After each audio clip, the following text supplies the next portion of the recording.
do hear silence. And some people think that silencing the mind isn't a real possibility because when you haven't done some things, you think that they aren't real, right? You haven't seen a ghost, ghosts aren't real, right? But when or if you do see a ghost, your paradigm is shattered and you've become a new person. You will see yourself as a new person because the world is new now. Because something that you just knew just was not real is now real. It's the same thing with silence in the mind. Because it's not possible, it now exists.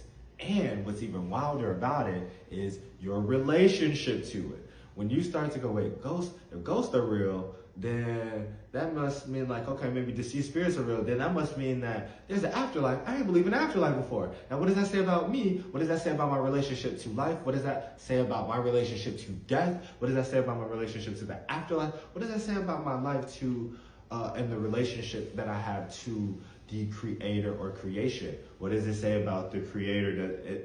Does that mean that love really does exist and that is out of pure love? How have I lived my life from there?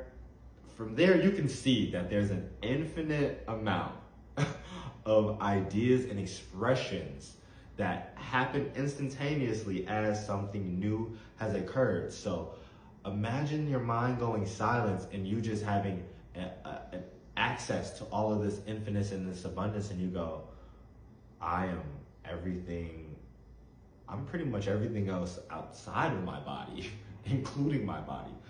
What do you think happens to a mind that just opens like that? As they say, like a parachute just pops open and takes grab or takes wind, it takes sail and starts to feel like, oh my gosh, like this is what it feels like to be open. This is my true potential and capability.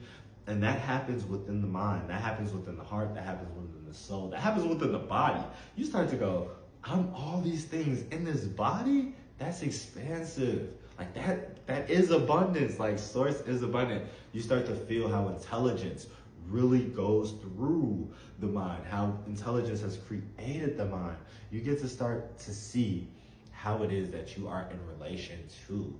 And that is what I'm saying. All is relation. And once you start to feel this divine intelligence in relation to, through, within, and understand we cannot be without, then you start to go, okay, I have to change. And it's already happened, but I have to change consciously my relationship to relationship. I have to relate to people differently. I have to relate to life differently. I have to relate to trees differently. I have to relate to animals differently. I have to relate to the air differently. I have to relate to